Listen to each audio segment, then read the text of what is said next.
दत्त सच्चिदानंद सद्गुरुनाथ महाराज की जय. सद्गुरु मागीर महाराज की जय.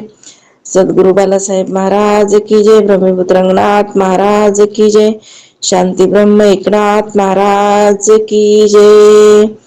गुरुर ब्रह्मा गुरुर्विष्णू गुरुर्देव महेश्वरा गुरुर साक्षात परब्रह्म तस्मै श्री गुरुवे नमः. ब्रह्मानंदं परम सुखदं केवलं ज्ञानमूर्ति मध्वादितं गगनसदृशं तत्त्वमस्यादिलक्ष एकं नित्यं विमलमचलं सर्वार्थि साक्षीभूतं भावारहितं त्रिगुणरहितं श्री सद्गुरुस्तन्नमामि. सच्चिदानंद सद्गुरुनाथ महाराज की जय. सद्गुरु मागीर महाराज की जय. सद्गुरु बालासाहेब महाराज की जय. ब्रह्मपुत्र रंगनाथ महाराज की जय. शांती ब्रह्म एकनाथ महाराज की जय. जय जय रघुवीर समर्थ. दासबोध दशक 8 समाज 10 पान क्रमांक 333 आणि ओळी क्रमांक 70. आथी दृश्य सोडिले मग शून्यत्व ओलांडिले मूळ माये परते देखिले परब्रह्म. तर महाराज म्हणतात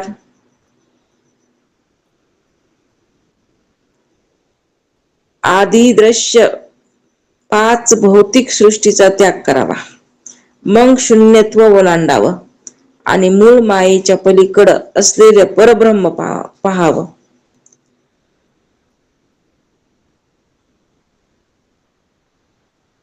तर महाराज सांगत आहेत 5 भौतिक सृष्टी. पंचमहाभौतिक काय आहे? ही सृष्टी आहे. 5 भूतानं बनलेली काय आहे? ही सृष्टी आहे. या सृष्टीमध्ये पंचमहाभूता व्यतिरिक्त दुसरं काही आहे का? नाम रूप कुणाचं आहे? त्या मायेचंच आहे. आणि प्रत्येकामध्ये पंचमहाभूताचं तत्व आलेलंच आहे. भौतिक म्हणजे मिथ्याच आहे. 5 भूताची सृष्टी आहे आणि त्या 5 भूताच्या सृष्टीचा काय केला पाहिजे? त्याग केला पाहिजे. मग शून्यत्व ओलांडावे. मग काय राहतं खाली? नामरूपाचा त्याग केल्यावर खाली काय राहणार आहे? काहीच राहणार नाही. शून्य राहीन का मग? बरं, शून्य. त्याला आपण ओलांडायचं आणि मूळ मायेच्या पलीकडे असलेलं जे परब्रह्म तत्व आहे ते पाहायचं.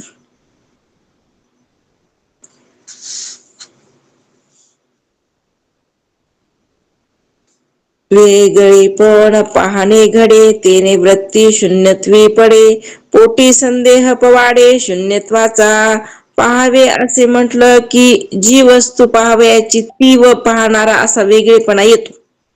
त्यामुळं वृत्ती शून्यत्वात पडते आणि मग शून्यत्व हेच ब्रह्म असा मनात संदेह उत्पन्न होतो.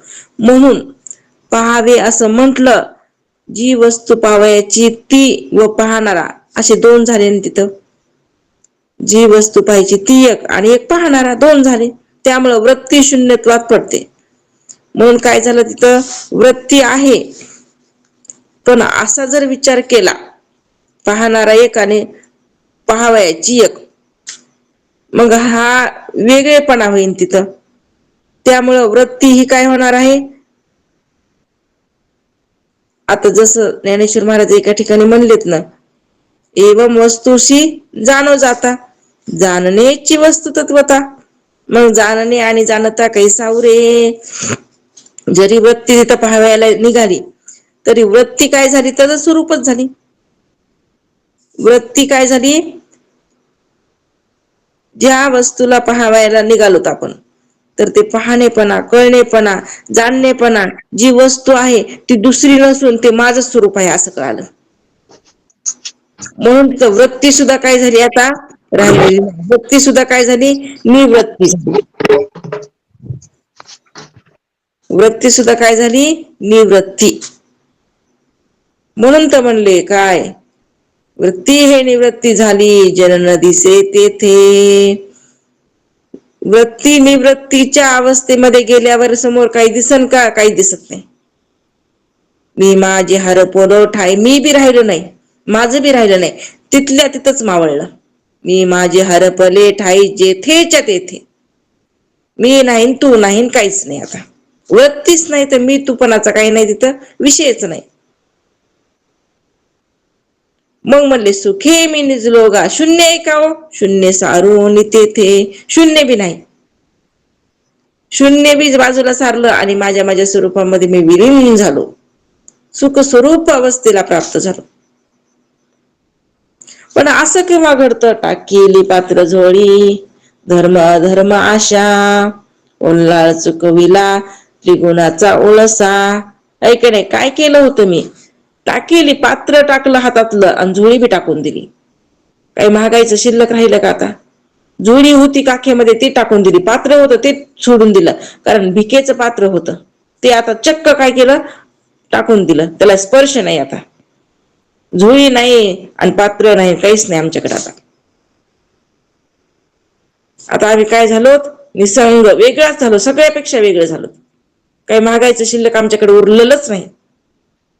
तेव्हा ती अवस्था प्राप्त. नाही तर उठलं की देवाच्या पुढे आहेच पदर पसरलेलं, झोळी पसरलेली, भिकेचं पात्र आहेच. कशामुळं?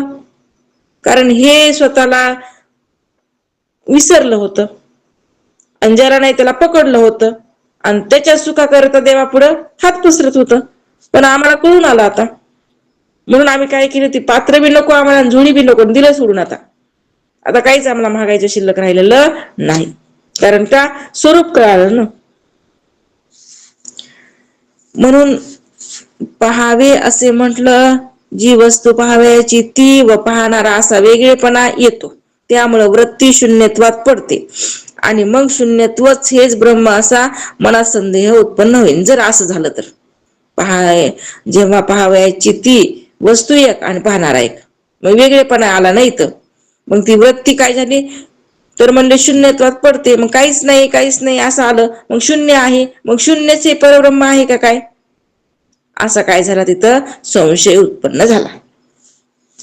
भिन्नपणे अनुभविले तयास शून्य ऐसे बोलिले, वस्तू लक्षिता भिन्न झाले पाहिजे आधी. भिन्नपणे जे अनुभवले ते काही नाही, म्हणून त्याला शून्य असं नाव दिलं. पण आत्मवस्तूचे अनुसंधान करू लागले की त्याच्याशी एकरूपपणा व्हावयास हवा. महाराज म्हणतात भिन्नपणे जे अनुभवले, आता सगळ्यापेक्षा वेगळा भिन्न आहे असा आपण काय केलं? अनुभव घेतला. मग आता शून्य असं नाव दिलं, कारण बाबा हे माझ्यापेक्षा वेगळं आहे का काय? मग काहीच नाही, मग शून्य आहे का? पण शून्य जर असं नाव दिलं त्याला, पण अजूनही आत्मवस्तूचं अनुसंधान जर आपण करू लागलो तर महाराज म्हणले त्याच्याशी एकरूपता व्हायला हवी. मग शून्य राहणार नाही. त्या अनुसंधान ज्याचं केलं आत्मस्वरूपाचं, मग तीच वस्तू काय होणार आहे? त्याच्याशीच आपलं काय होणार आहे? समरस, शून्याच्याही पलीकडं. वस्तू आपणाची होणे ऐसे वस्तूचे पाहणे, निश्चयसी भिन्नपणे शून्यत्व लाभे. मग आत्मवस्तूला पाहणे म्हणजे ती वस्तू स्वतः आपणच होणे. आत्मवस्तू पाहायची म्हणजे काय? ती वस्तू आपण स्वतःच बनायचं. ती वस्तू कोण आहेस? तर तूच आहेस. असा काय होतंय? अनुभव येत असते. तर ती वस्तू दुसरी कोणी नसून माझंच काय आहे? स्वरूप आहे. म्हणून आत्मवस्तूला पाहणे म्हणजे ती वस्तू स्वतः आपणच होणे या प्रकारची असते. भिन्नपणामुळे निश्चितच शून्यत्वाची प्राप्ती होते. जर आपल्याला भिन्नत्व आलं, अभेदामध्ये आपणच झालो बरं का, जी वस्तू दुसरी कोणी शिल्लक राहिलेलीच नाही, ती आता परब्रह्म तत्व दुसरं कोणी नसून माझंच स्वरूप आहे असं झालं. पण जेव्हा भिन्नत्व आलं तिथं, तर तिथं शून्यत्वाची प्राप्ती झाली, कारण ते वेगळं मी वेगळं. या कारणे शून्य काही परब्रह्म होणार नाही, वस्तुरूप होऊन पाही स्वानुभवे. म्हणून शून्य हे परब्रह्म होऊ शकत नाही. स्वतः अनुभव घ्यावा, ब्रह्मस्वरूपच होऊन राहते. जर आपण अनुभवाच्या मार्गावर गेलो तर शून्य हे परब्रह्म कधीच होणार नाही. काहीच नाही कसं होणार? काहीच नाही, शून्य आहे. शून्य हे परमतत्व कसं होईल? होणार नाही. म्हणून म्हणजे जेव्हा अनुभव घेऊन आपण, तेव्हा स्वतः अनुभव येणार आहे की मीच काय आहे? ब्रह्मस्वरूप आहे. आपण वस्तू सिद्धची आहे मन मी ऐसे कल्पू नये, साधू संगती उपाये तुझी आत्मा. आपण स्वयंसिद्ध आत्मवस्तूच आहोत. म्हणून मी म्हणजे मन अशी कल्पना करायची नाही. यावर साधू उपाय सांगतात की तूच आत्मा आहेस असे अनुसंधान कर. मग आता काय करायचं? जे मनाला मन वाटायले, बुद्धी वाटायली, चित्त अहंकार अंतकरणाला पकडलं, ज्ञानेंद्रियाला पकडलं, कर्मेंद्रियाला पकडलं, प्राणाला पकडलं, नामाला पकडलं, रूपाला पकडलं, देहाला पकडलं, अवस्थेला पकडलं, सगळ्याला पकडापकडीच. सोडायला तर विषयच नाही. पकडणं सुरू आहे जीवाचं. ह्याला पकडते, त्याला पकडते, आता सोडावं लागेल म्हणले. सोडलं तर ठीक आहे. अरे पकडलं तर मग म्हणले तुला बंधन लागणार आहे. नाही, बंधन आहेच की, लागणार म्हणण्याचा प्रश्नच नाही. बंधनातच आहेस म्हणले तू मग, म्हणून सोडावं लागेल. सोडण्यासाठी काय करायचं? अनुसंधान करायचं. कशाचं अनुसंधान करायचं? आत्मवस्तूचं अनुसंधान करायचं. कसं करायचं? निरंतर सजातीय प्रवाहामध्ये राहायचं. निरंतर अहम ब्रह्मास्मी वृत्तीमध्ये राहायचं. बघा म्हणले, अनुसंधान करून बघा. असं सहज ती वस्तू, आत्मवस्तू जी आहे ते माझं स्वरूप आहे असा अनुभव आल्याशिवाय राहत नाही, असं समर्थ सांगायले. कुठे करायचं अनुसंधान? ऐक नाही, करावं लागन. केल्याने होत आहे रे, आधी केलेची पाहिजे. केलं तर होईल. ऐक नाही, होईन आपोआप, होईन आपोआप. नुसतं श्रवण करू, ऐक नाही, तसं नसतंय. श्रवण करावंच लागते. कशासाठी? तर तात्पर्य काढण्यासाठी. श्रवणाचं महत्वच कशासाठी दिलेलं आहे? नुसतं श्रवण करायचं, करायचं, सोडून द्यायचं का? तसं नाही. त्याचं तात्पर्य आपल्याला काढता आलं पाहिजे. तात्पर्य काढून त्याचं मनन करता आलं पाहिजे. मनन करून त्याचं परत निधिध्यासन घडलं पाहिजे, आणि मग त्या वस्तूपर्यंत जाऊन पोहोचत असतो. आपण प्रक्रियेवर आरूढच नाहीत. आपण साधनावर आरूढच नाहीत. एकच साधन करतो आपण जेमतेम, ते म्हणजे श्रवण. त्याच्या पुढचे साधन आपण करतच नाहीत. म्हणून आपल्याला उशीर लागतो अनुभवाला. मन मी ऐसे नाथिले, संती नाही निरोपिले. मानावे कोणाच्या बोले, मन मी ऐसे. मी मुळात मन नाहीच.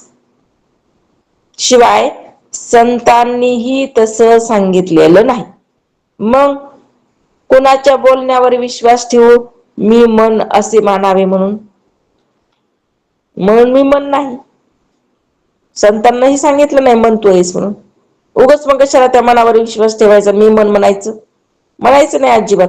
मी मन होऊच शकत नाही. का? अरे मन माझं नाहीच आहे. का? ते वायूचे. ते मन माझं आहे का? नाही, ते वायूचे. माझं नाही, मी त्याच्यापेक्षा वेगळा आहे.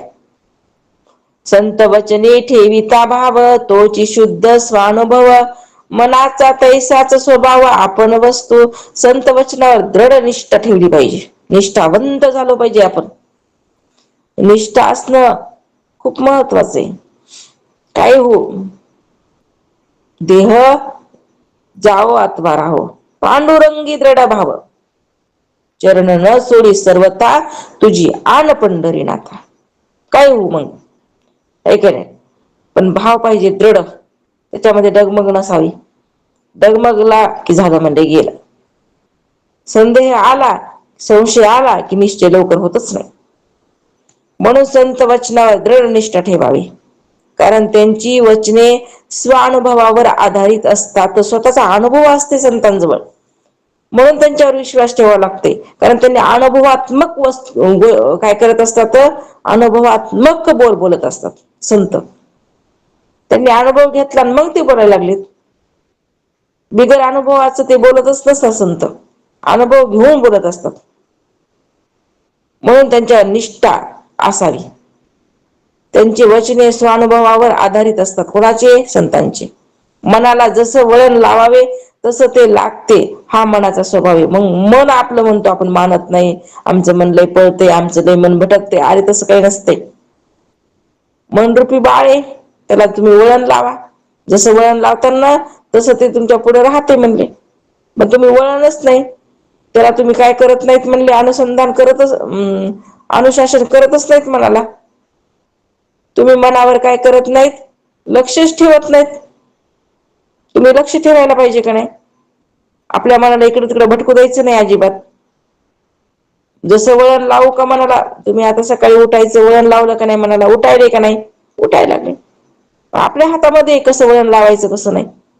4 वाजता उठ म्हणलं उठतंय, नामजप कर म्हणलं करतय, ऐक नाही पाठ ऐक म्हणलं ऐकतय, मग आपण वळण लावायलोत का नाही मनाला. तसंच आहे, जसं असं मन लावेन, मनाला वळण लावेन तसं मन बनत असते. पण लावावं ना तसंच, ऐक नाही मनाला काय केलं पाहिजे तसा वळण लावता आलं पाहिजे. म्हणूनच संतांची संगती पाहिजे. त्यांची संगतीत असलो आपण की बरोबर ते मन सुद्धा काय होतंय, वळणावर येते.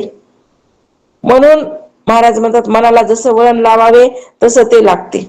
हा मनाचा स्वभाव आहे. म्हणून आपण आत्मवस्तूच आहोत ही गोष्ट मनावर ठसविण्याचा प्रयत्न केला पाहिजे. त्या मनाला सारखं काय केलं पाहिजे, मीच आत्मा आहे, मीच सच्चिदानंद स्वरूप परमात्मा आहे, सारखं सारखं हे असं काय केलं पाहिजे, ठासून ठासून भरलं पाहिजे आपण चित्तामध्ये, मनामध्ये प्रयत्नपूर्वक. जयाचा घ्यावा अनुभव तोची आपण निरावेव, आपुला घेती अनुभव विश्वजन. ज्याचा आपण अनुभव घ्यावयास जातो ना, ती अवयवरहित वस्तूच आपण होतो. हा अनुभव आपण घ्यावा. आपल्याला अनुभव घ्यायचा आहे ना. जेव्हा आपण अनुभवाला जाऊ तेव्हा ते अनुभव स्वरूप वस्तू ही दुसरी कोणी नसून माझंच स्वरूप आहे असं कळलं. म्हणून तर मग चिंतन करा, चिंतन करा, चिंतने चिंतने तद्रूप अवस्थेला तुम्ही प्राप्त होता. पण चिंतन कोणी करायचं, ज्यानं चिंतन केलं ते त्या अवस्थेला प्राप्त होईल. मग चिंतन पहिले करणं लागेल ना आपल्याला. चिंतन केल्याच्या नंतर ती अवस्था प्राप्त होईल. चिंतनच नाही केलं तर कसं होईल. म्हणून चिंतन वाढवावं लागतं. या आपल्या अनुभवाचा लाभ जगातील इतर लोकांनाही मिळतो. ज्याचा आपण अनुभव घ्यावयास जातो ना, ती अवयवरहित वस्तू आहे आणि ती अवयवरहित वस्तू आपणच होतो. हा अनुभव आपण घ्यावा आणि या आपल्या अनुभवाचा लाभ जगातील इतर लोकांनाही मिळत असतो. लोभी धन साधू गेले, तव ते लोभी धनची झाले, मग ते भाग्य पुरुषी भोगिले सावकाश. लोभी माणूस हा धनाचा शोध घेऊ लागतो व अखेर तो धनच होतो. ज्याला धनाची आवड आहे ना, म्हणून बघा जशी इच्छा तसा पुढं काय आहे, जन्म घेणे लागे वासनेच्या संगे. जशी वासना तशी इच्छा तसा पुढचा जन्म. लोभी मनुष्य धनाचा लोभी होता म्हणले. धनाचा लोभी होता शेवटी काय झाला, धनच होऊन बसला. महाराज सांगत आहे स्पष्ट शब्दामध्ये, लोभी माणूस हा धनाचा शोध घेऊ लागतो व अखेर तो धनच होतो. त्याची वृत्ती केवळ धनरूपच बनते. तो स्वतः त्या धनाचा उपभोग घेत नाही आणि मग दुसराच कोणी भाग्यवान पुरुष त्या धनाचा दीर्घकाळ उपयोग घेतो आणि हे बसला धन होऊन. उपभोग तर घेतलाच नाही पण स्वतः धन झाला आणि त्या धनाचा मग कोणीतरी दुसरा मनुष्य येतोय आणि त्याचा उपभोग घेते म्हणले. तैसे देह बुद्धी सोडिता साधकास झाले तत्वता, अनुभवाची मुख्य वार्ता ते हे ऐसी. त्याप्रमाणे साधकाने देहबुद्धी सोडली की तो स्वतःच ब्रह्मरूप होतो. देहबुद्धी सोडावं लागेल का नाही. देहबुद्धीची आत्मबुद्धी करावी, विधेयपणे मुक्ती भोगीत जावी. भोगायची ना मुक्त अवस्था, विदेह अवस्था भोगायची तर देहबुद्धीची आत्मबुद्धी करा. जे देह मी आहे, इंद्रिय माझे आहेत, आहे की नाही, हे माझं ते माझं, देहाची बुद्धी ती आता काय करायची, सांडून टाकायची म्हणजे सोडून द्यायची. आणि आता आत्मबुद्धी प्रगट, सगळा आत्माच बघायचा. नकापासून शिकापर्यंत आत्माच आहे असा भाव करायचा. बरं नाही का, वस्तुस्थिती आहे का नाही, आहे ना. मग आता हे देहाला काय करायचं नाही तर आत्मा म्हणून बघायचं नाही. देह मिथ्य आहे, देह खोटा आहे असं पाहायचं. देह म्हणजे मी नाही.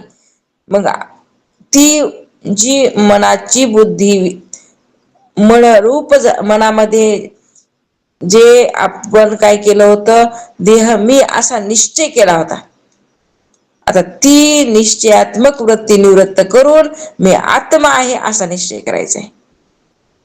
म्हणून आपण महाराज म्हणतात साधकाने देहबुद्धी सोडली की तो स्वतः ब्रह्मरूप होतो.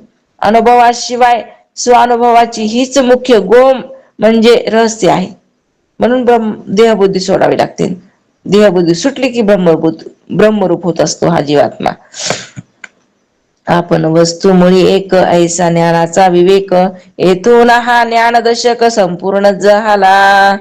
आपण आणि आत्मवस्तू, आपण आणि आत्मवस्तू म्हणा अगर परब्रह्म वस्तू म्हणा, मुळात एकच आहे. हे ज्ञानाच्या विचाराचे सार आहे. याप्रमाणे येथे हा ज्ञान दशक संपूर्ण झाला. आत्मवस्तू म्हणा का परब्रह्म वस्तू म्हणा एकच आहे. तेच काय आहे, सगळ्या विचाराचं सार आहे.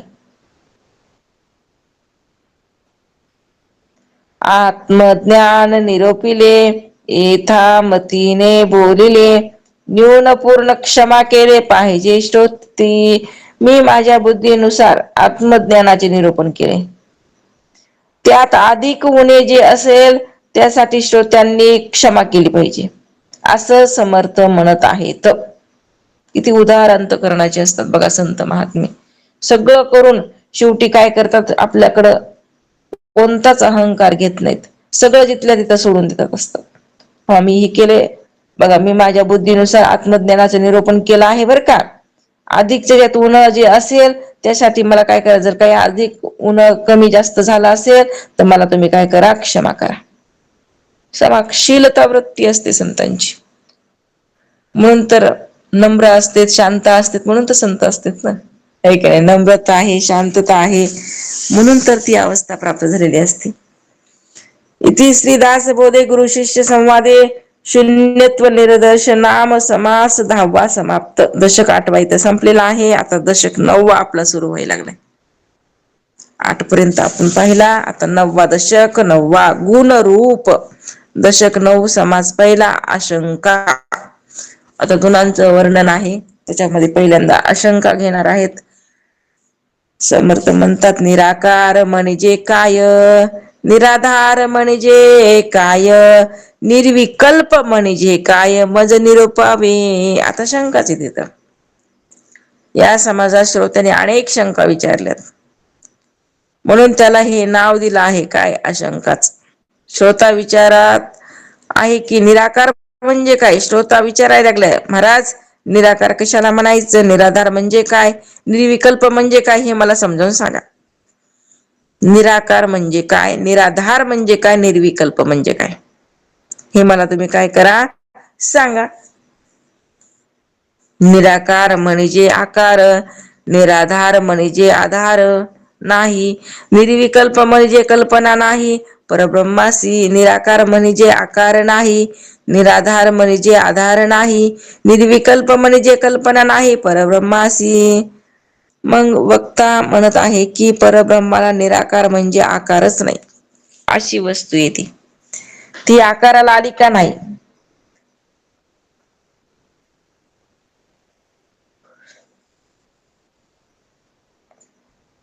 ती वस्तू कशी आहे, निराकार.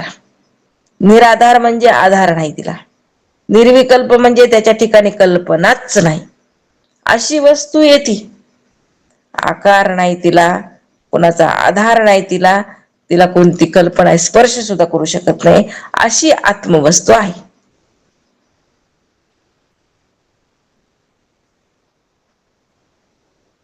निरामय म्हणजे काय, निराभास म्हणजे काय, निरावयव म्हणजे काय, मज निरुपावे. महाराज निरामय म्हणजे काय, निराभास म्हणजे काय, निरावयव म्हणजे काय, हे मला तुम्ही सांगा. मला कळत नाही, समजत नाही.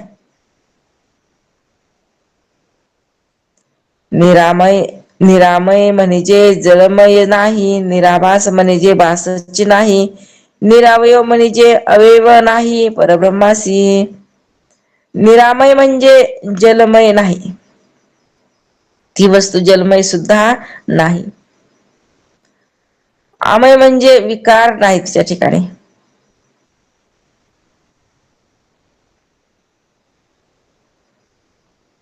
जलमय होणे हा जल काळाचा, जलय काळाचा ब्रह्मांड विकार होय. आता जलमय म्हणजे काय, प्रलय काळाचा ब्रह्मांड विकार होय. हा विकार नसलेले ते निरामय म्हणजे परब्रह्म निराभास म्हणजे जेथे भासच नाही. आता महाराज सांगतात, जेव्हा निरामय म्हणजे काय, जलमय नाही. अमय म्हणजे विकार, आणि जलमय होणे म्हणजे प्रलय कालाचा ब्रह्मांड विकार होय. आता जेव्हा प्रलय काल होतो ना, तेव्हा पूर्ण जलमय सृष्टी होत असते, आणि पूर्ण ब्रह्मांड काय झालेला आहे, जलमय झालेला असते. पण हा विकार कुठं नाही, ब्रह्माच्या ठिकाणी नाही. बाकी सगळी सृष्टी जलमय होईल, पंचभौतिक सृष्टी सगळी जे पदार्थ आहेत ते जलमय होऊ शकतात. नाही नाही, ही पृथ्वी जलामध्ये काय होती, बुडून जाते. पण परब्रह्म जसा आहे का नाही, त्याच्या ठिकाणी कोणता विकार होऊ शकत नाही. विकार नसलेले ती निरामय, म्हणून त्याच्या ठिकाणी कोणता विकारच नाही, म्हणून तो निरामय आहे. निराभास म्हणजे जेथे भासच नाही. निरावयव म्हणजे ज्याला अवयवच नाहीत, असे परब्रह्म. जिथं कोणता भास शिल्लक राहत नाही, भास पण पूर्ण काय मावळलाय. भासरहित अवस्था तो निराभास. केवळ निराभास या जगी अवतरला, नाही उरला आन भास काही. तो एकदा प्रगटल्यावर, त्याचा भाव उत्पन्न झाल्यावर भास नावाची वस्तू काही शिल्लक राहतच नाही.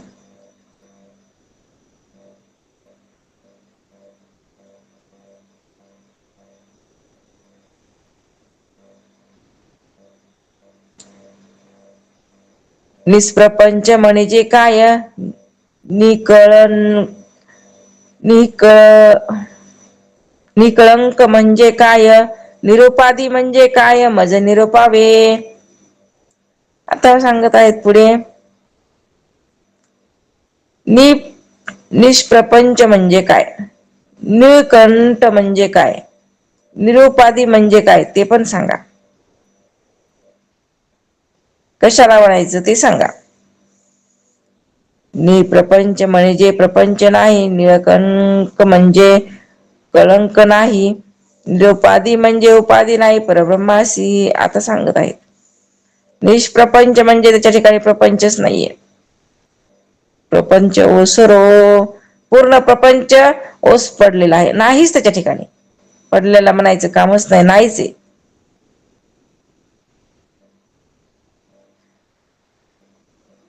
निळ कळंक म्हणजे कलंक नाही, निरुपाधी म्हणजे ज्याला उपाधीच नाही, ते परब्रह्म. असं असणारा परब्रह्म आहे. निराकार आहे तो, त्याच्या ठिकाणी आकार नाही, त्याला कोणाचा आधार लागत नाही, त्याच्या ठिकाणी कोणती कल्पना नाही, त्याच्या ठिकाणी कोणता विकार नाही, त्याच्या ठिकाणी भास नाही, कोणते अवयव नाहीत, त्याच्या ठिकाणी प्रपंच नाही, त्याच्या ठिकाणी कोणता कलंक नाही, आणि ते कोणत्या उपाधीनं बाटलही नाही, निरुपाधिक आहे. असं असणार परब्रह्म, उपाधी रहित.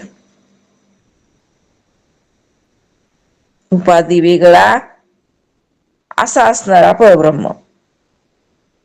उपाधी वेगळे, तुम्ही निर्विकार.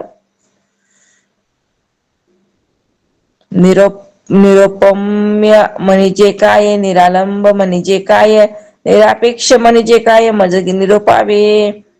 निरुपम्य म्हणजे काय, निरालंब म्हणजे काय, निरापेक्ष म्हणजे काय, ते पण सांगा. सांगतात महाराज म्हणतात, निरुपम्य म्हणजे उपमा नाही, निरावलंबन म्हणजे अवलंबन नाही, निरापेक्ष म्हणजे अपेक्षा नाही, परब्रह्मासी. निरुपम्य म्हणजे ज्याला उपमाच दिली नाही.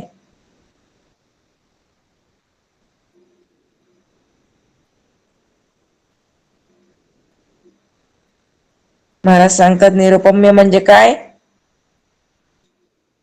तर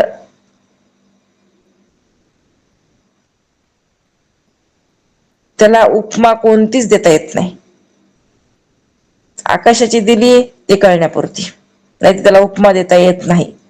निरावलंबन म्हणजे ज्याला आधारच नाही, आणि निरापेक्ष म्हणजे ज्याला कुणाची अपेक्षाच नाही, ते परब्रह्म असत. आणि ते तुझं स्वरूप आहे. आणि तू कुणाकुणाची उपमा देतोस, तू कुणाकुणाचा आधार घेतोस, कुणाकुणाची अपेक्षा करतोस. तू तर स्वतः परब्रह्म आहेस ना. जसं ब्रह्म आहे तसं होऊन राहावं लागेल ना, पण आपण अपेक्षा करतो.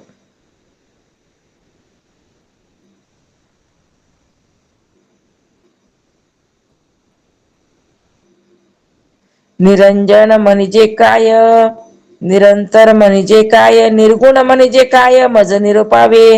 निरंजन कशाला म्हणायचं, निरंतर म्हणजे काय, निर्गुण म्हणजे काय, ते पण सांगा आता. निरंजन म्हणजे जनची नाही, निरंतर म्हणजे अंतरची नाही, निर्गुण म्हणजे गुणाची नाही, परब्रह्माची.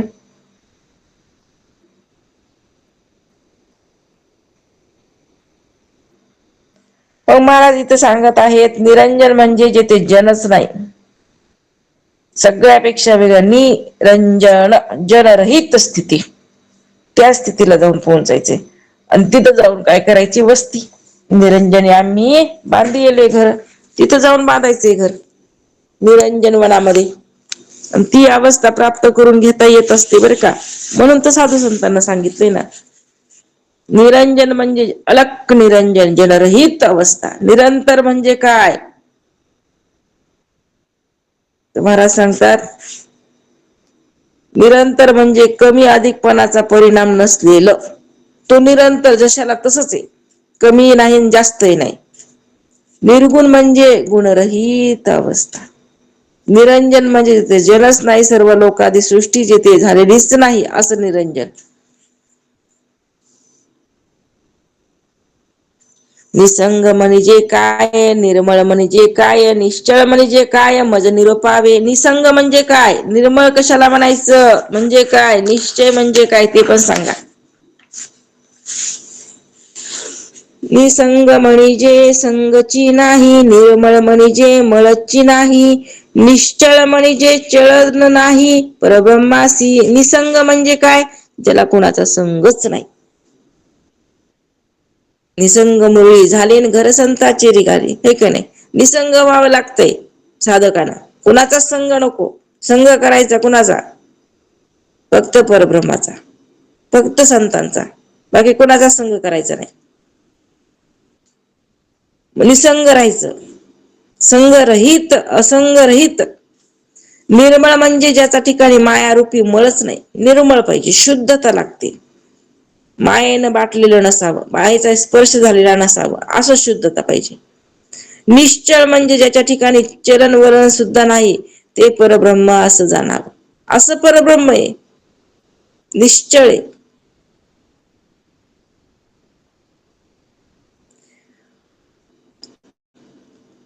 निशब्द म्हणजे काय, निर्दोष म्हणजे काय, निवृत्ती म्हणजे काय, मज निरुपावे. सगळ्या उपमाचं काय केलं इथं, जे विशेषण दिलेले आहेत ना परब्रह्माला, प्रत्येक विश्लेषणाचं विश्लेषण करून सांगितलंय. निशब्द म्हणजे काय, निर्दोष म्हणजे काय, आणि निवृत्ती म्हणजे काय, ते पण सांगा. ते पण सांगतात महाराज. निशब्द म्हणजे शब्दची नाही, निर्दोष म्हणजे दोषची नाही, निवृत्ती म्हणजे वृत्तीच नाही परब्रह्माची. काय सांगतात मग आता, निशब्द म्हणजे शब्द जेथ नाही ती अवस्था, शब्दातीत असणारा तो परब्रह्म आहे. शब्द सुद्धा, शब्द मौनावला, शब्द सुद्धा काय झाला तिथं, कमी पडला. ऐसा संताचा महिमा, झाली बोलायाची सीमा. झाला म्हणले, शब्द सुद्धा अपुरा पडला. म्हणून निशब्द, शब्दच नाही तिथं, शब्दानं वर्णन करताच येत नाही, म्हणून तो शब्द खंडन. निर्दोष म्हणजे जेथे दोषच नाही, आणि निवृत्ती म्हणजे वृत्तीच नाही, वृत्ती सुद्धा नाही तिथं.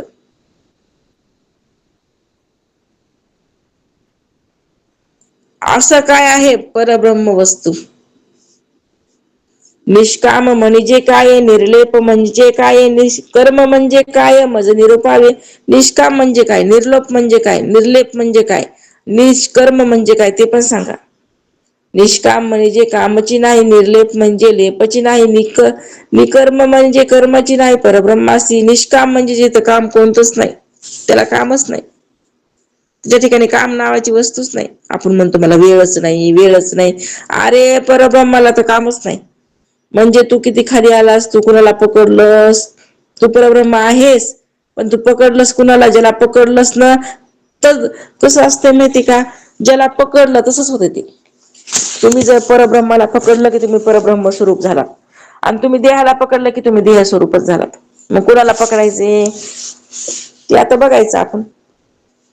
आपण जर देहाला पकडलं, देह स्वरूप, नामाला पकडलं नामरूप, ऐक नाही, सूक्ष्म देहाला पकडलं सूक्ष्म देह रूप, स्थूलाला पकडलं स्थूल रूप, आहे की नाही.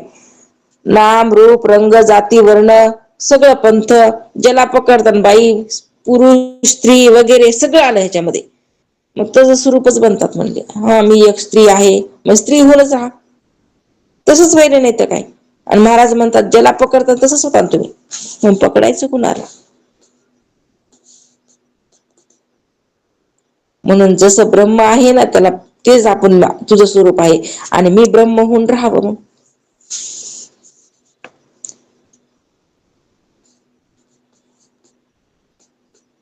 म्हणून महाराज म्हणतात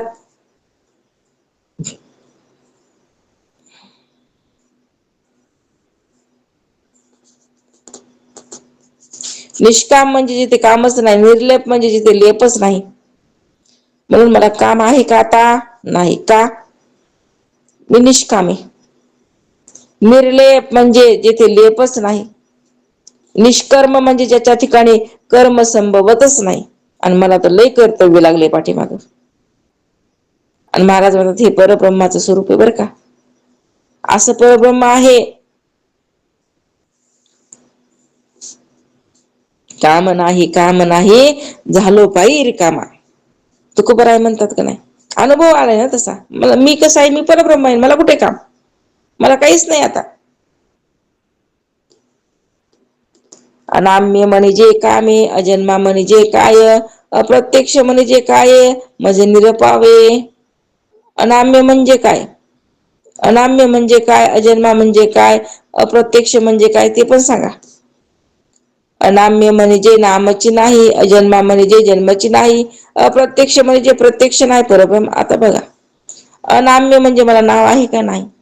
देवा नाही नाव, देवा नाही रूप, देवा नाही गाव कोठे काय, असा असणारा परब्रह्म, त्याला कुठे नाव? मग आपल्याला नाव आहे का? नाही. आहे का नाव आपल्याला? हा, आपण तर नावाला तर पहिले प्राधान्य. माझं नाव अमुक अमुक ठिकाणी आलंच पाहिजे, माझं नाव लोकांना घेतलंच पाहिजे, माझं नाव फळ्यावर आलंच पाहिजे, माझं नाव पत्रिकेत छापलंच पाहिजे. म्हणजे नावाला किती पकडलं, त्या नावाचा किती गर्व आहे, किती अहंकार आहे.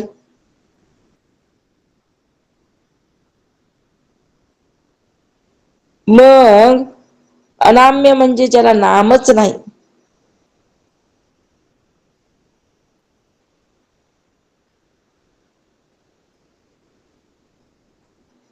अजन्मा म्हणजे ज्याला जन्मच नाही.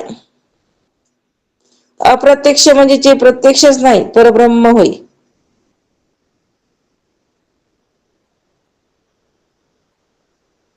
असा असणारा परब्रह्म, आणि ते तुझं स्वरूप आहे, हे ओळखून घ्यायचे. अगणित म्हणजे काय, अकर्तव्य म्हणजे काय, अक्षय म्हणजे काय, म्हणजे निरुपावी. अगणित कशाला म्हणायचं, म्हणजे काय, अकर्तव्य म्हणजे काय, अक्षय म्हणजे काय, ते पण सांगा. अगणित म्हणजे गणित नाही, अकर्तव्य म्हणजे कर्तव्य नाही, अक्षय म्हणजे क्षय नाही परब्रह्माशी. आता अगणित म्हणजे ज्याला मर्यादाच नाही, अकर्तव्य म्हणजे ज्याला कर्तव्यच नाही, अक्षय म्हणजे ज्याचा कधी क्षयच होत नाही, अशी परब्रह्म वस्तू आहे.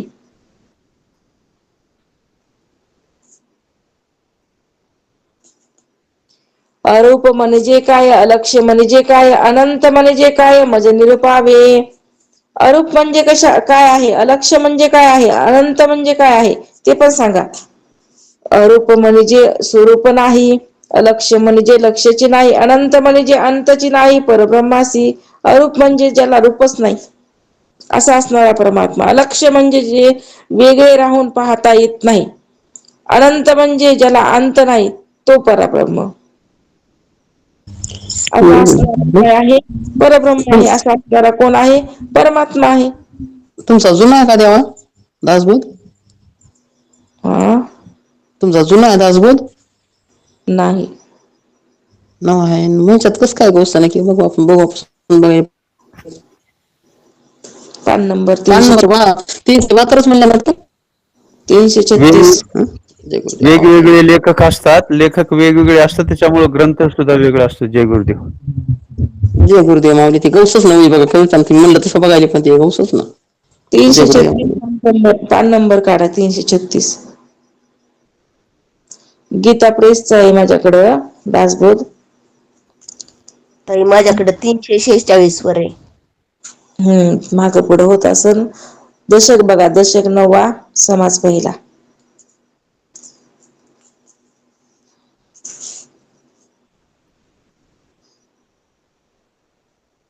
अरूप म्हणजे रूपची नाही, अलक्ष्य म्हणजे लक्ष्याची नाही, अनंत म्हणजे अंतची नाही, परब्रह्मासी. अरूप म्हणजे ज्याला रूपच नाही. अरूप म्हणजे ज्याला रूपच नाही. अलक्ष्य म्हणजे जे वेगळे राहून पाहता येतच नाही. अनंत म्हणजे ज्याला अंत नाही. आपल्याला काही सवय लागली की वेगळं काहीतरी आहे ना, जसं आता अनेक पदार्थ आपल्याला पाहायची सवय लागलेली असती, आहे का नाही? वेगळं होऊन म्हणजे मी त्याच्यापेक्षा वेगळं आहे आणि ते पदार्थ वेगळे आहेत, आहे की नाही? म्हणजे विषय व्हायलेत ना ते पदार्थ. पण इथं महाराज म्हणतात तू विषय होऊ शकत नाहीस. कारण का? अलक्ष्य आहेस म्हणजे वेगळे राहून पाहता येत नाही तुला, कारण तद स्वरूप तू आहेस ना. ते स्वरूपच तू आहेस आणि त्या स्वरूपाला वेगळं होऊन कसं पाहता येईल? जसं पाण्याला लागली तहान, मग त्या पाण्याची कधी तृप्ती होणार आहे? कधीच होणार नाही ना. तसंच ते म्हणले, आणि तुला लागली सवय आता कशी वेगळं होऊन पाहायची, विषय होऊन पाहायची, आणि तुला वाटते काहीतरी प्रगट व्हावं, काहीतरी दिसावं. नाही नाही नाही, तुझं स्वरूपच ते आहे ना. तुझं स्वरूपच ते आहे, हेच तुला जाणून घ्यावं लागेल. तुला ते वेगळं होऊन कधीही दिसणार नाही. म्हणून महाराज म्हणतात अरूप म्हणजे ज्याला रूपच नाही, अलक्ष्य म्हणजे जे वेगळे राहून पाहता येतच नाही, अनंत म्हणजे ज्याचा अंत नाही, ते परब्रह्म होय. अपार म्हणजे काय? अढळ म्हणजे काय? अतर्क्य म्हणजे काय? मज निरुपावे. अपार म्हणजे काय? अढळ म्हणजे काय? अतर्क्य म्हणजे काय? हे आपण मला सांगा. त्याचं पण उत्तर आहे. अपार म्हणजे पारची नाही, अढळ म्हणजे ढळची नाही, ढळची नाही, अतर्क्य म्हणजे तर्कची नाही, परब्रह्म ते. अपार म्हणजे ज्याला पार नाही, त्याचा अंतच लागत नाही, असं असणारं परब्रह्म आहे. अढळ म्हणजे काय? अढळ म्हणजे जे जसं आहे तसंच असतं. अढळ पद, ध्रुव बाळाला जसं अढळ पद दिलंय, तसं अढळ पद जशाला तसंच. तुझं स्वरूपच तशाला तसं आहे. अहो अखंडित जैसे तैसे, नाही जात कोठे येतो फिरून या, वावगाची वाया विन बोला. कुठं जात नाही, कुठं येत नाही, उगं ती म्हणणं आता सोडून द्या बोलणं, मला जायचंय मला यायचंय, कारण तुझं आढळ पद आहे म्हणते. अतर्क्य म्हणजे ज्याच्याविषयी तर्कच करता येत नाही, असं असणारं परब्रह्म वस्तू तुझं स्वरूप आहे. ती परब्रह्म दुसरं कोणी नसून तुझं काय आहे? स्वरूप आहे. ते होऊन राहा आता. झालं म्हणले, जीवनमुक्ती लागली हाताला, विदेहमुक्ती लागली हाताला. पण ते स्वरूप होऊन राहत नाही म्हणून बद्धता आली. देहाला पकडलं, इंद्रियाला पकडलं, रूपाला पकडलं, नामाला पकडलं, म्हणून बद्धता आली. सगळं सोडलं की मुक्तता आहे, आणि धरलं की बद्धता आहे. मग धरायचं का सोडायचं कोणाच्या हातात आहे? आपल्या आपल्या. मग धरायचं का सोडायचं हे ज्याच्या त्यानं बघायचं. अद्वैत म्हणजे काय? अदृश्य म्हणजे काय? अच्युत म्हणजे काय? मज निरुपावे. अद्वैत म्हणजे काय? अदृश्य म्हणजे काय? अच्युत म्हणजे काय? ते पण सांगा. अद्वैत म्हणजे द्वैतची नाही, अदृश्य म्हणजे दृश्यची नाही, अच्युत म्हणजे चेतन नाही, परब्रह्म ते. अद्वैत म्हणजे द्वैतच नाही, अदृश्य म्हणजे जे पाहताच येत नाही, अच्युत म्हणजे ते कधी आपल्या स्थानावरून खाली घसरलंच नाही, ते परब्रह्म. अद्वैत म्हणजे जे द्वैत आहे का नाही, आता ते जशाला तसं आहे, तिथल्या तिथंच आहे. मग घसरलंय कोण? ते तर घसरलंच नाही, उलट हेच आपला भाव तसा करायला लागले, तिथंच बसून करायला लागले, म्हणून खालीपणा आला ह्याला. अदृश्य म्हणजे पाहता येत नाही, अच्युत म्हणजे ते कधी आपल्या स्थानावरून खाली घसरत नाही, ते परब्रह्म आहे. अछेद म्हणजे काय, अधाह्य म्हणजे काय, अक्लेद म्हणजे काय, मज निरपावे. अछेद म्हणजे काय, अधाह्य म्हणजे काय, अक्लेद म्हणजे काय, ते पण मला सांगा. अछेद म्हणजे जे छेदले जात नाही, अधाह्य म्हणजे जे जळत नाही, आणि अक्लेश म्हणजे पाण्याने कालवता सुद्धा येत नाही, ते परब्रह्म. काय सांगितलं? ते पाण्यामध्ये बुडवल्याने बुडत नाही, कालवल्याने कालवत नाही, ते जाळल्याने जळत नाही, अधाह्य म्हणून तर त्याला म्हणले. तर छेदन कोणी करू शकत नाही, असा असणारा परब्रह्म. आणि त्या परब्रह्माशी विलीन व्हायचे. आता ते कसं व्हायचं, युक्तीनं परयुक्ती सांगायला येतात, ते कसं व्हायचं त्याचा विषय. जर आपल्याला मायेनं पछाडलं गेलं तर हे मायामध्येच काय होते, भटकत राहते. आणि तसंच नाही तर काय, उठल्यापासून त्या मायेची संगती, परब्रह्माची संगती करायला तर आपण प्रयत्नपूर्वक सकाळी उठल्यापासून आता आपल्याला निश्चयच करायचंय ना, म्हणून आपण नामस्मरण करायला लागलो, चिंतन करायला लागलो, अशीच वृत्ती राहावं दिवसभर. पण ती राहते का? मायेचा पगडा आहे ना इथं. जास्त वृत्त्या कुणाच्या आहेत? उठायलेल्या मायेच्या, म्हणून तुझं काही चलत नाही बरं का. तू जास्त वृत्त्या आत्मस्वरूपाच्या उठव, मग त्या मायेचं काही चालणार नाही. पण तुझं विरुद्ध पार्टी झाली, ती मायेची कक्षेमध्ये जायचं नाही, पण तू जायला लागलास, आणि परब्रह्माला दिलं सोडून. जे तुझ्या हिताचं होतं त्याला दिलं सोडून, आणि जे अनहिताचं आहे त्याच्यामध्ये काय झालंय, बसलंय म्हणले जाऊन. तिथं कधीच हित होणार नाही. म्हणून आपलं हित अनहित तरी कळावं. कळतच असते, तर संताची संगती लागते.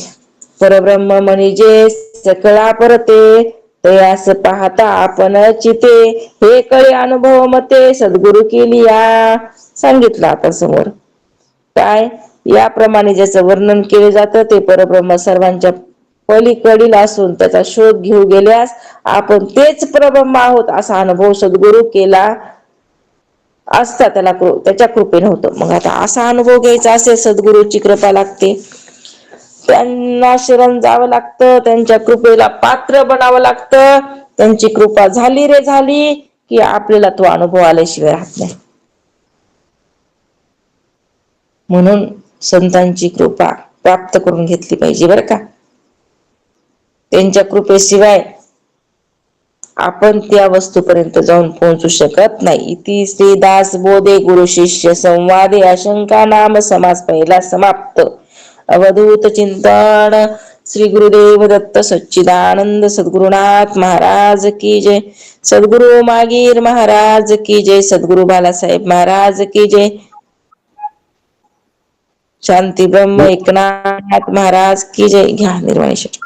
ओम पूर्णमद पूर्णमिदं पूर्णात् पूर्णमुदच्यते पूर्णस्य पूर्णमादाय पूर्णमेवावशिष्यते. मनोबुद्ध्यंकार चित्तानि नाहं न च श्रोत्रजिह्वे न च घ्राणनेत्रे न च व्योमभूमिर्न तेजो न वायु चिदानन्दरूप शिवोऽहं शिवोऽहं. न च प्राणसंज्ञो न वै पञ्चवायु न वा सप्तधातुर्न वा पञ्चकोश न वाक्पाणिपादो न चोपस्थपायु चिदानन्दरूप शिवोऽहं शिवोऽहं. न मे द्वेषरागो न मे लोभमोहो मदो नैव मे नैव मात्सर्यभाव न धर्मो न चार्थो न कामो न मोक्ष चिदानन्दरूप शिवोऽहं शिवोऽहं.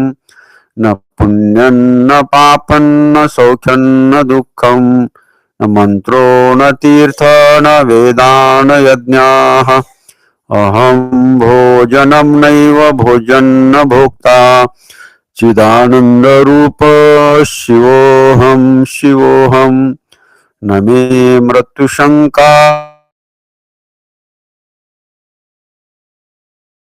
नैव माता न जन्म न बन्धुर्न मित्र न गुरुणैव शिष्य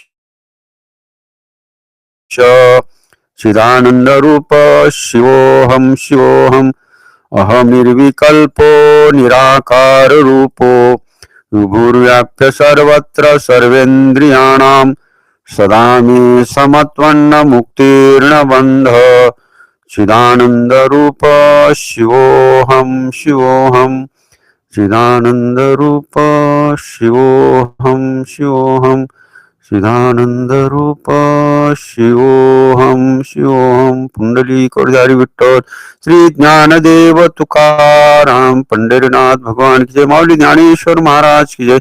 जगद्गुरु तुकाराम महाराज की जय। शांति ब्रह्म एकनाथ महाराज की जय। ब्रह्मीभूत रंगनाथ महाराज की जय। संत जनाबाई महाराज की जय। संत मोतीराम महाराज की जय। संत मारुतराम महाराज की जय। अवधूत चिंतन श्री गुरुदेव दत्त सच्चिदानंद सद्गुरुनाथ महाराज की जय। सद्गुरु उमागिर महाराज की जय। सद्गुरु बालासाहेब महाराज की जय। सद्गुरु विवेकानंद महाराज की जय। सद्गुरु मोरेताई महाराज की जय। सब संतन की जय। सब भक्त जनों की जय। आज के आनंद की जय। जय गुरुदेव जय हरिताई सर्वांना रामकृष्ण हरी। जय